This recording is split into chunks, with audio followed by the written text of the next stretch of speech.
Advantages and disadvantages of evocational magic. Most people who get hold of a book on evocational magic are misled, by various methods, to put at once into practice the recommended procedure without having reached the necessary degree of magic development. They think that the few incomplete preparations recommended in the instructions will suffice. The motives that lead to this kind of precipitate operation usually have various causes. With one person it might be mere curiosity, which makes him wonder whether other spheres really do exist. Another person might be desirous of seeing spirits, beings and demons, and yet another person might hope to put himself into certain advantages by magical operations. A fourth person perhaps wants to evoke beings to acquire from them certain powers and faculties, to become famous and honored, etc. Some people possibly intend to get certain information from certain beings or to do harm to persons they do not like. Innumerable motives which lead the inconsiderate to practice magical evocation could be mentioned here. This chapter has been written especially for these people, for they should take to their hearts these warning. Ignorance by no means prevents people from danger and misfortune as a result of magical operations should they be carried out without sufficient training and personal development. If someone without proper magical development and preparation dares to approach the practice of evocation, he can be sure of either getting no results at all, which will probably cause him to give up the whole matter, or he gets only incomplete results, which can make him a complete unbeliever. Embittered by this, he will say that everything is delusion without having tried to find the causes of his lack of success within his own person, and without becoming aware of the need to go deeper into the knowledge of magical science if he wants to have success. It is quite the contrary with people who, either during their present incarnation or during a previous incarnation, have reached at least some degree of spiritual perfection and who have a certain power of imagination. They will not be able to get perfect, but perhaps partial results. These people are rightly called sorcerers or necromancers from the Hermetic point of view. And it is usually these people who fall into the hands of invisible powers, as we can see from history. The most striking and best-known example is the tragedy of Dr. Faustus, popularized by Goethe. I must desist here from describing the personality of Dr. Faustus, but every magician will be able to explain what happened in this case. Every genuine magician works with the beings consciously. He is for them a person of certain authority, power and force, owing to his magical development and maturity. His attitude towards the spirit beings is quite different from the attitude of a sorcerer. A magician's influence on a being, too, is quite different, and the dangers to which a magician might be exposed are so small that they need scarcely be mentioned. The magician is subject to only a few temptations by the beings, but since he has achieved the magical equilibrium, nothing can lead him off his way, not even the most tempting projects. The beings acknowledge his authority and regard him as their master, as the image of creation, the image of God, and are quite willing to serve him without ever daring to ask for any rewards for their services. It is different with a necromancer or sorcerer, however, because of his inability to create the necessary authoritative power towards the beings. He is always in danger of losing his equilibrium at the cost of his individuality and magical development. If a necromancer or sorcerer has a relatively high power of imagination and is able partially to raise up his consciousness, it may happen that, by using magic though barbarous names, he succeeds in having one of his evocations translated into the language of the being and the being he is evoking hears his voice.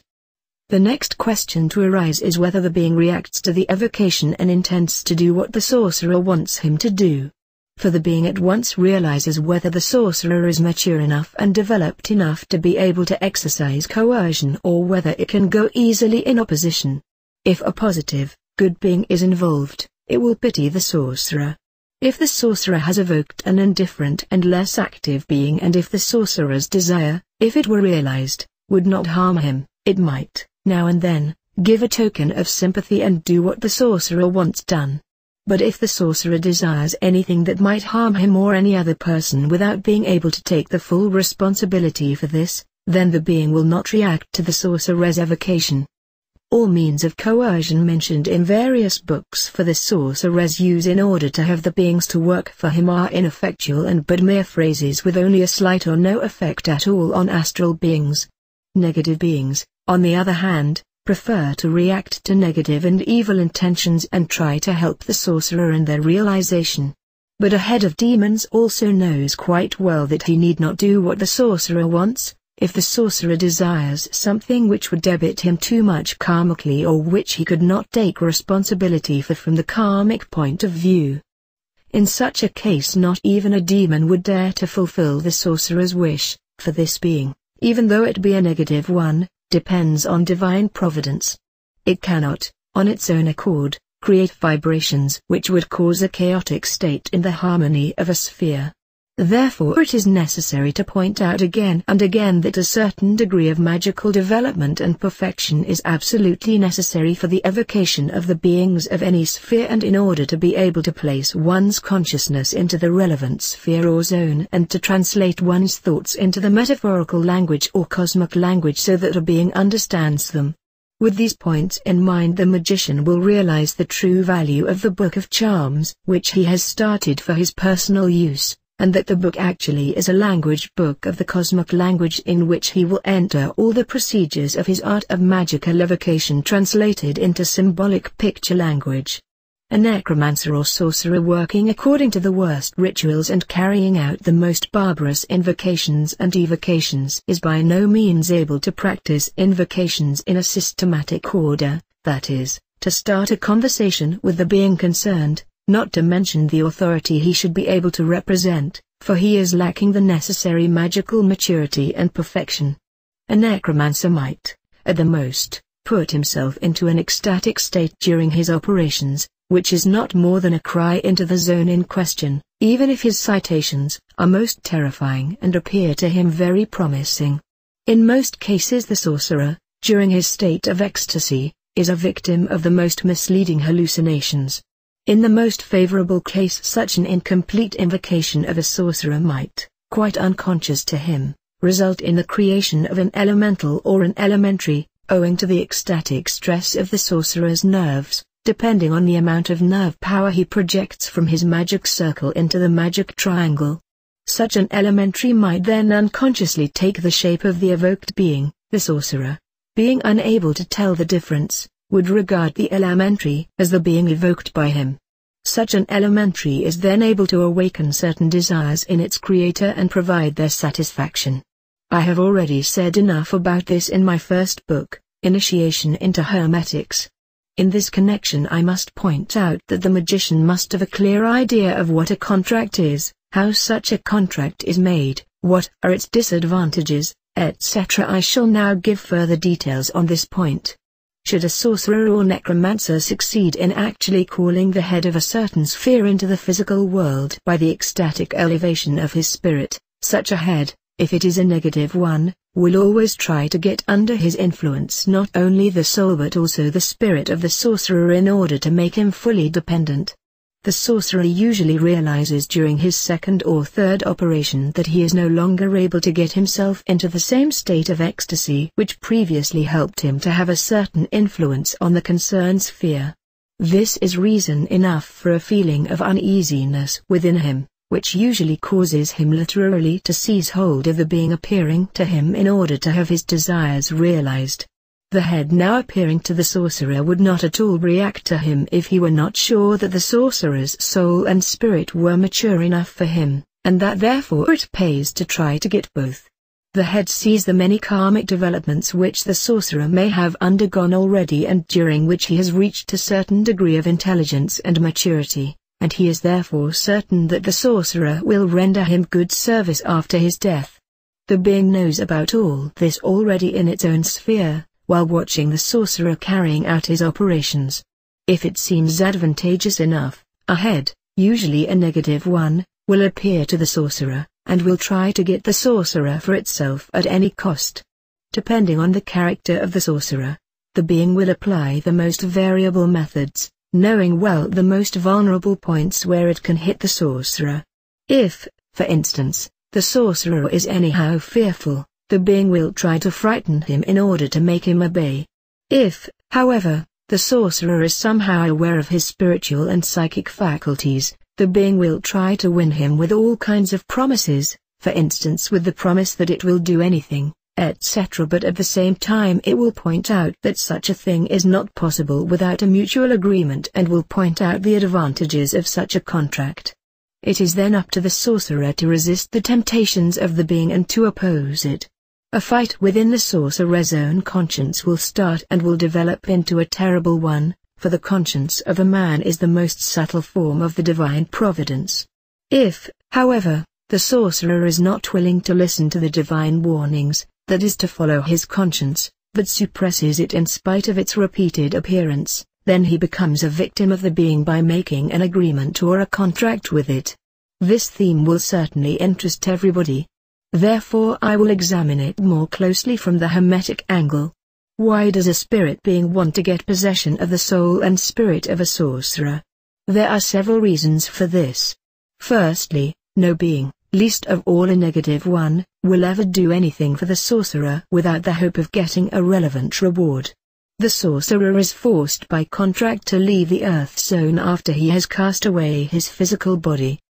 He is indeed taken away by the devil, as legends state, and must travel to the sphere of that being with which he has made the contract in order to serve there as its servant. The head, with whom the contract has been made, usually employs a deceased sorcerer as a messenger to the astral, mental or physical sphere of the earth zone where he has to carry out commissions for his master, corresponding to the negative sphere of that being. Such a head likes to get into connection with the sorcerer because the latter has been created as the image of God and therefore has 4 poles and consequently many more possibilities than the being itself. In most cases the head servant, in this case a human being, is made into a spiritus familiaris or factotum and put at the disposal of other similar sorcerers. In the function of a spiritus familiaris the sorcerer then is given all the power the head itself possesses, since from that moment he is deputizing for the being. The transfer of power upon the sorcerer is effected either by an anchor from the head or the principle of demons or by influencing him with his own power so that he can either bring about the ordered effects by himself and secure the results wanted, or he is supplied with other servants to help him carry out his commissions. But whether such servants are true inhabitants of the zone and, as such, mere subordinates of their masters, or whether they really are victims as described above, is difficult to determine, for such beings are not allowed to tell anybody anything about themselves.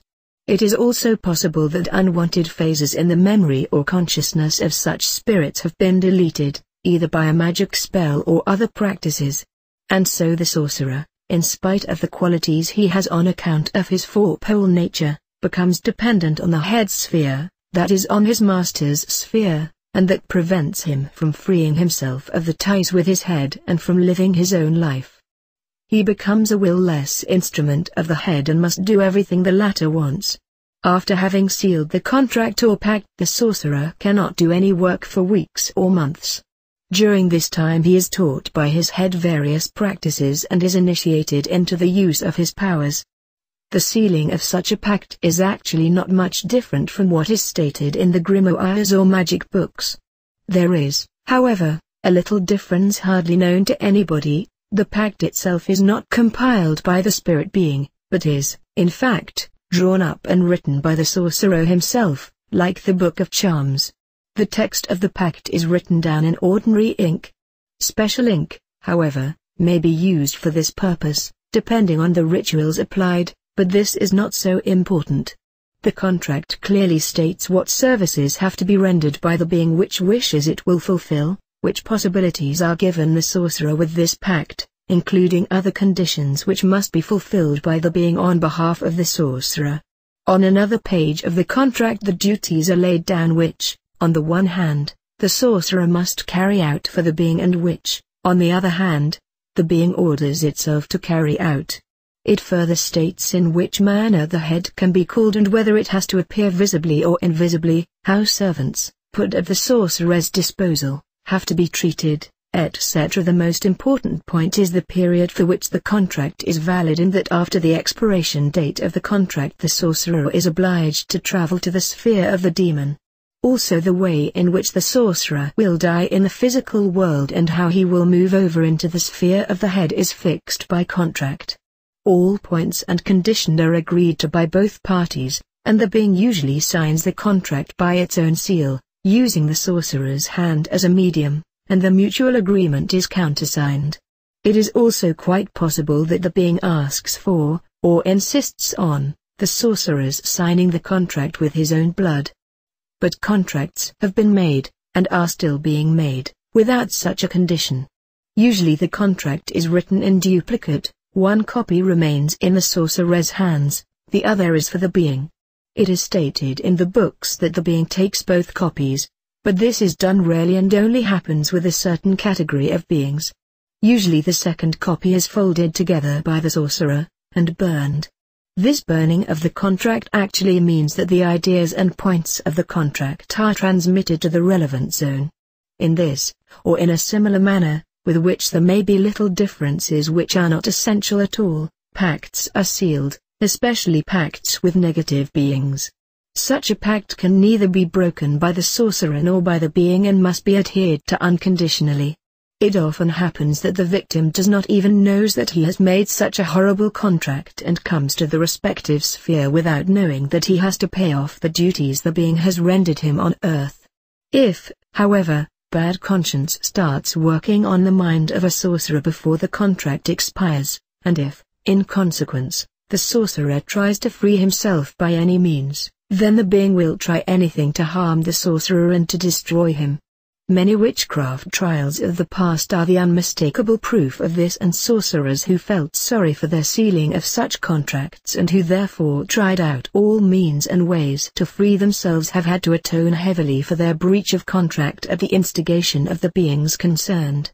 Many sorcerers of ancient times were not able to evade the funeral pyre only because the idea and divine spark won inside them and made them prefer death instead of remaining in contact with a demon till the expiration of the contract.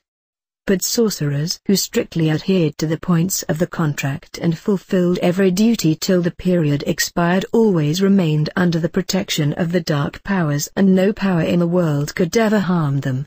Those who did not adhere to the contract and regretted their mistake were severely persecuted by the beings, for the latter always found means and ways to harm their former protégés.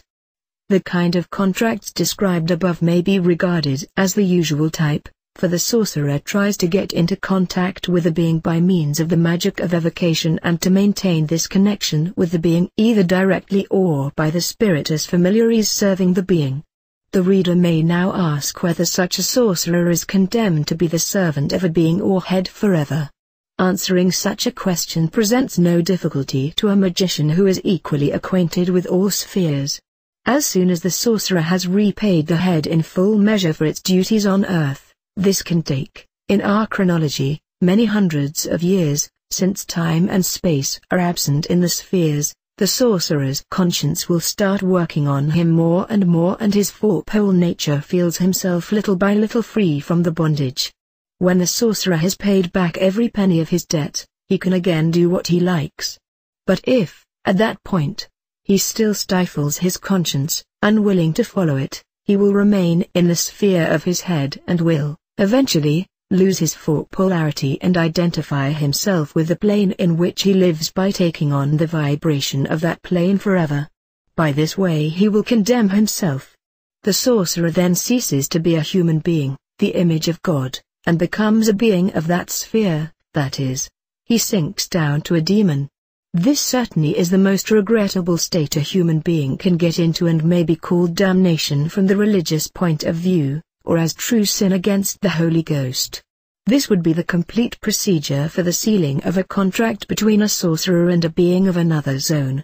Should the sorcerer follow the voice of his conscience, he will be able to leave the zone of the head and find a new home in the earth zone. Here he can again live as a four-pole being and renew his spiritual development. If, in this case, it is necessary for him to return into our physical world, this rebirth will be granted him without any difficulties, for in the physical world it is far easier to become purified and to work on one's magical development like other beings. A reincarnated sorcerer is then able to acquire, in our world, great magic power, since he has experience in working with negative powers. Such reborn sorcerers are the born magicians, for they possess inborn magical faculties and do not need to accumulate much knowledge or to undergo a special training in magic. It cannot be denied, however, that it could again happen that such a person is overcome by the temptation to misuse these powers, and that the same head of spirits may approach him anew, possibly under a different mask, to regain his previous victim with the same intention of taking him again to his sphere after his physical death. Such a sorcerer, however, has a much freer will on this earth and can therefore resist such temptations much better. His conscience, too, works much better and will warn him more forcefully than does the conscience of a human being with no such personal career. Thus it seldom happens that a sorcerer falls in a second time. Usually he is so purified by his experience that he walks along the true path of magic and is less inclined to take up contacts with demons or negative spirits. This statement of true facts may be a warning to all truth-seeking people not to follow the path of sorcery, for one can see from what has been said above that such a step is a great regression in the spiritual evolution and development of a human being. That all I have said is no fantastically made-up story but a sad, true fact that can be checked by any true magician. The incarnated sorcerer proceeding along the right path of initiation is exposed to a far greater number of temptations than an average human being who is starting his spiritual development from the beginning. The planes which formerly bound him try time after time in the most refined manner to get their previous victim again under their control. In this work I do not intend to name anybody from ancient or modern times who has sealed contracts with beings. But besides the cases generally known to the public, like Dr. Faustus and Urban Grandier, there are numerous others of whom the public has never heard. There is yet another way to seal contracts, known to only a few initiates. This should be a warning to all those who try to get into contact with various kinds of beings. This pact is not handled directly, but by the help of a human body already existing. Which of the two ways to seal contracts is the more advantageous depends on the view of the individual magician. The less known way may be preferred by deceased people as well as by other beings of the Earth zone, even by beings of higher zones. The getting into contact through a human being requires the human being's control of the elements, the light and the Akasha principle, in a higher intelligence and magical maturity on the side of the spirit being which wants to get into contact with and make a contract with the human being. From the Hermetic point of view, such a contract is quite possible and is practiced by a number of sorcerers without their differing from the average people by anything strange or unnatural. Only the well-trained clairvoyant and the eyes of a genuine magician are able to distinguish such a pact. The sorcerer is usually invited to such a contract by a being, and he is not seldom offered such a pact by beings of the elements, which live next to the earth. If all conditions are fulfilled, the making of such a contract presents no difficulty. The method rests on the following procedure. The being looks for a physical body anywhere in the material world at the moment of its dying. A healthy body is preferred in this case, a body which dies of little cause, such as for instance during an accident. Also bodies dying from the consequences of an inflammation of the lungs, of encephalitis, heart failure etc. may serve this purpose. On the other hand, bodies are not welcome which have been destroyed by tuberculosis or other infectious diseases of vital organs, and in which the destruction of such organs have been the cause for the person's physical death. The restoration of the harmony in a body destroyed by such diseases would take much effort. At the moment the linking thread between body, soul and spirit trends and the life matrix is interrupted. The being gets hold of the human body and is able to build up a new thread between itself and the human body by doing what I have already described in Initiation into Hermetics, that is by employing the light fluid. It is quite clear that the being, before uniting itself with the physical body, must form its astral body according to the shape and size of the human body concerned, using for this purpose the matter of the elements, in order to get into a harmonious unity of the two life threads, the mental and astral matrix. The being who has taken possession of a human body in the described way becomes itself a human being in a borrowed body. The relatives and onlookers form the opinion that the dying person after having been in agony has come to life again as if by miracle and finally recovered from the disease. This is how the relatives and those persons, who are not able to observe by clairvoyance the leaving of the astral body from the physical body, look on the event. Since the being possesses a miraculous degree of adaptability and maintains all faculties and powers of the astral world, and since it knows everything, it continues playing the role of the person who actually died, but it will try to disappear from the surroundings of the relatives of the deceased person and to get into contact with the sorcerer without attracting attention. The being keeps all its abilities of its former sphere in the new body and puts itself at the disposal of the sorcerer. With the exception of a true magician, nobody will ever find out the true facts, and nobody will find anything suspicious in two friends or a boyfriend and girlfriend meeting each other, and the people around the two will never find out about the true relations of the two. The services which the being may render the sorcerer during his physical existence are exactly the same as if the sorcerer had got into contact with another being of that sphere. If the sorcerer wants to have his influence work on the astral or mental world via this being, then the latter puts itself into a state of trance and so can fulfill the sorcerer's wishes.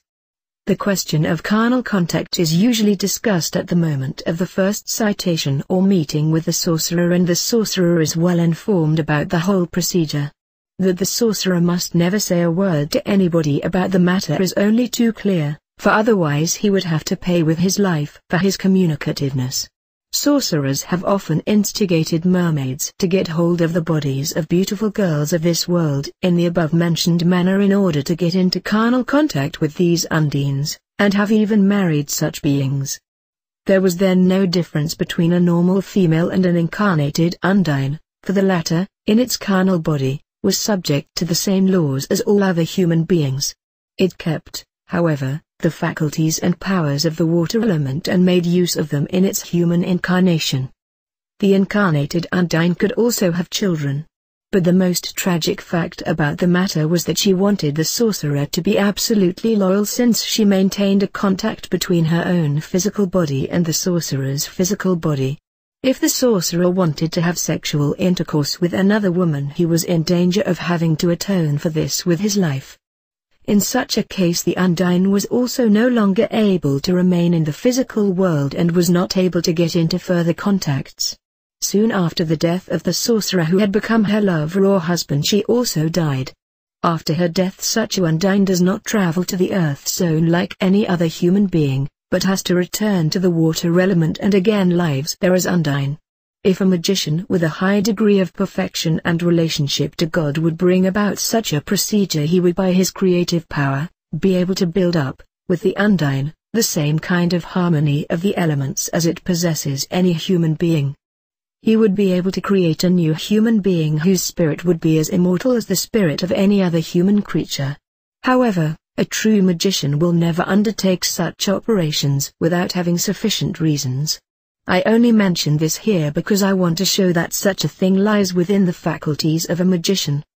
The non-initiate may believe this to be an incredible fairy tale, but, from the Hermetic point of view, such things are quite possible and can easily be realized.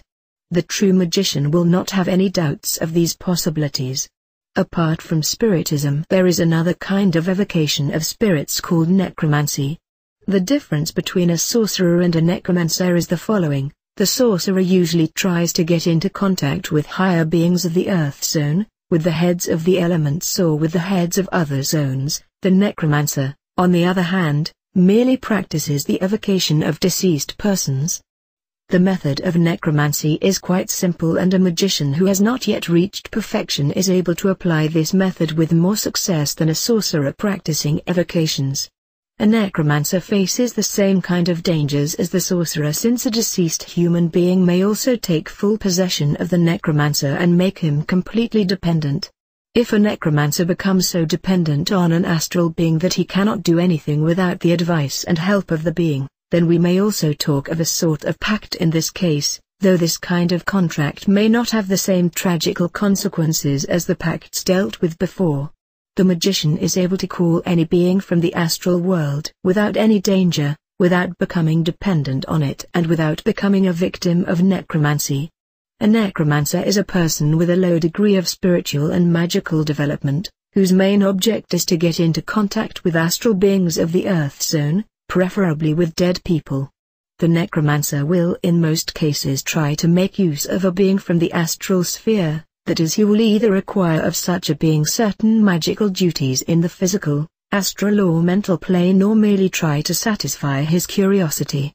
For this purpose the necromancer will choose a human being after his physical death who during his life on Earth busied himself with any of the secret sciences and who possibly has reached a certain degree of perfection in this. If such a person happens to be a true magician who has followed the true path of initiation and has learned all its laws here on Earth, having thus acquired a certain degree of perfection, who noble-minded strove for positive aims and controlled the negative powers, he will, if he thinks it beneficial, appear to the necromancer and point out to him the advantages or disadvantages of his projects and intentions.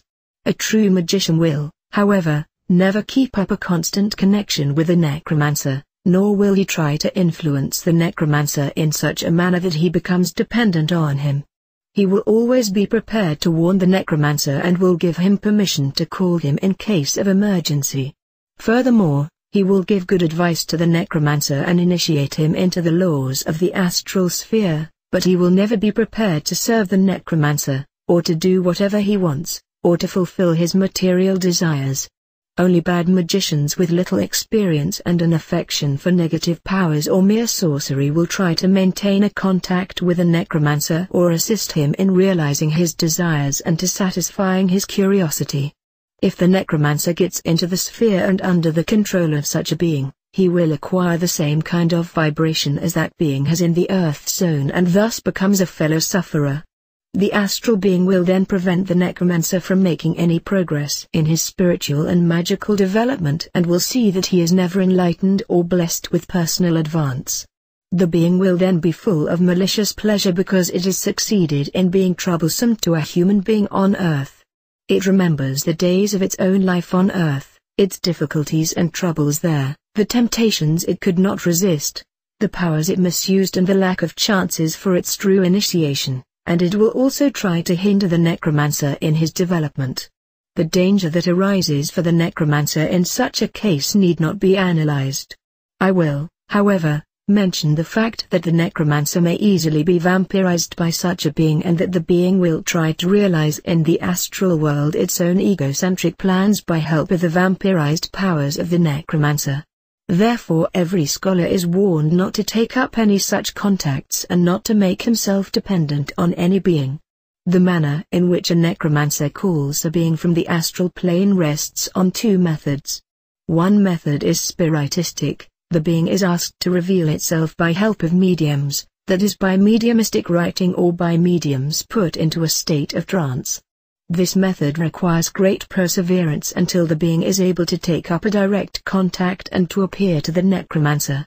The other method is that of evocation. The necromancer takes up contact with the being by help of a picture of the spirit's previous incarnation or by enlivening such a picture until finally the being steps out of it like an elementary, taking on its previous shape. A necromancer does not usually succeed at once. But if he goes on with his work persistently he might, depending on his maturity, development, willpower and imagination, force the being to appear to him visibly.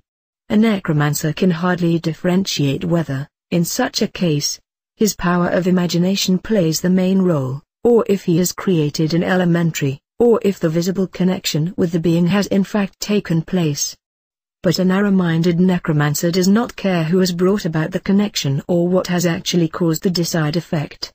If it has been his power of imagination, fantasy, or if repeated stressing of his nerves has created an elementary or if the being evoked really has appeared from the astral world. Should the necromancer have a predilection for negative powers, his evocation and his endeavors to cause a projection in the astral world will possibly be readily answered by a so-called black magician who will himself try to get into contact with such a necromancer. All of the necromancer's appetite for instructions, practices, satisfying of his curiosity, fulfillment of his desires, will then be quenched by that being. The necromancer is responsible for all that happens, and he will thus charge his karma to his account, especially if he wants to see desires realized which he can in no way justify. That the end of such a necromancer cannot be other than tragic need not be stressed. Necromancers usually die an unnatural death or suddenly of an incurable disease. I should also mention the fact that there is also possible a passive relationship with beings of the astral plane and with beings of higher zones. This passive intercourse, however, is not so effective and does not give such great magical results as the practice of evocation. Also in this case an unexpected pact could be the final outcome, and the person taking up the connection by this passive intercourse is sometimes even worse off than the sorcerer or necromancer, since he has no control at all over the being with which he has taken up connection, or over the effects caused by it. There are two principal kinds of this passive intercourse. The first is a spiritistic one. The spiritist himself is the medium for the contact and intercourse with the being, either by medial clairvoyance, clairaudience, automatic writing, etc. The second possibility for passive intercourse is that a hypnotist or a mesmerist takes up the connection with the being by means of a somnambulant medium and maintains the contact continuously, for satisfaction of his curiosity or for certain tasks in the mental, astral or physical worlds. If the hypnotist or spiritist has not undergone any magic training and if, therefore, has not the necessary degree of magical development and maturity, the health of the medium is endangered in both cases. Many mediums and spiritists who have been in constant connection with a single being and have often made use of it, so that they finally became dependent on that being, which actually results in an indirect pact, have had to pay for it with severe diseases of the mental, astral and physical body. Many a lunatic asylum could bear witness for such deplorable cases. All I have said above especially applies to the work of sorcerers and necromancers with negative powers and the dangers involved. In this connection I should like to point out that the genuine magician, who having come along the path of true development tries to get into contact with positive beings irrespective of their rank or zone, should not become dependent even on good beings or intelligences. He may, if he likes, get into touch with a good being any time he wishes, but he should not join any being even if he is especially attracted by it, for if he does, a pact could also be the result, similar to such with negative beings, though the dangers for a genuine magician operating with positive beings could never be so great nor so tragic. There also exist methods and instructions for the making of contracts with genii of any zone, who, due to such a contract, may advise and assist the magician in any respect. Of course a genuine magician will, during the course of his development, try to get into touch with good beings, since this is no doubt necessary, but he must not make himself dependent on any single being, no matter whether angel or superior intelligence. By becoming dependent on a good being, a magician would take up, like a sorcerer, the vibration of the sphere from which the good being has come and by, would influence himself so strongly with this vibration that finally he would take on the complete nature of that being. Such a being, however, will of course not be interested in a written contract. There are also methods for the conclusion of the same kind of written contract or pact between a magician and a superior positive intelligence. This contract concluding, the magician can be sure that the being will protect him in any respect, that it will help him, warn him and do every kind of good service for him, but after the death of the magician the being will automatically draw him to its own sphere. In that zone the magician will not have to serve the guardian angel by force, but freely. Since such a magician is in constant connection with good beings, he will become part of that plane and will lose any interest in climbing any higher or in traveling to another zone. He will be content with his life and his evolutionary rise is temporarily interrupted. If a magician is sent by divine providence to the Earth zone or into our physical world to fulfill a certain task as a human being, he starts longing for a sphere set above him. Should a magician, after having been allied to a genius in a certain zone, be incarnated in our physical world, then such a former alliance becomes obvious by the magician's special ability either in the field of hermetic science or in any other cultural field such as art, literature, etc. This shows that the procedure is the same, no matter whether it is a positive or negative one, and a genuine magician will never be hindered in his development by any pact with a genius or an angel, but will advance in his development unimpeded. By an equal affection for all beings, the magician will always remain conscious of his desire to become a perfect human being, created as the true image of God, and true divinity will be reflected in him. He is not influenced by any sphere, therefore he can reach true perfection, providing that no one element is prevailing within him and that he has been able to develop within himself the absolute equilibrium of all forces and powers and to maintain the standard of this development in future. The higher spheres are the place where it is decided whether a magician is willing to reach the highest perfection possible or likes to become a saint. A magician desirous of the highest degree of perfection may become the greatest and highest lord of creation, for he fully symbolizes the true and complete image of God in all his aspects. A saint, however, remains under one aspect only and reaches perfection therein. He becomes a part of that aspect, and finally, when he has reached perfection in this aspect, he loses his individuality. The highest degree of perfection that man is ever able to reach is that of becoming a true sovereign, a true magician, thus actually representing a true and complete image of God, whereby he never loses or is forced to give up his individuality. By the knowledge of the hierarchy of the beings, of their zones, their causes and effects, the true magician is able to rule over any being of creation, no matter whether good or evil, as this is actually his true commission. Ruling over the spirit beings does not necessarily mean ruling by force, for the beings, good or evil, will always be prepared to serve the magician, to complete his will and to fulfill any of his desires without asking for anything in return. The heads of zones also like to serve a magician, and if the magician desires it they will even put at his disposal the beings serving them, and will provide him with the necessary anchor without ever daring to ask the magician to conclude a contract with the relevant zone. The genuine magician is free to put under his will as many serving genii as he likes, from any sphere he likes. They will all have to serve him as their highest master, or their sovereign. The genuine magician with a noble character will make no difference between a positive or a negative being, for divine providence has not created anything unclean. He is quite aware of the fact that demons are as necessary as angels, for without these contradictions a differentiating hierarchy would not be possible. His respect for a being, whether positive or negative, will depend on the being's rank. He himself will take the golden path of the middle way, the path of true perfection,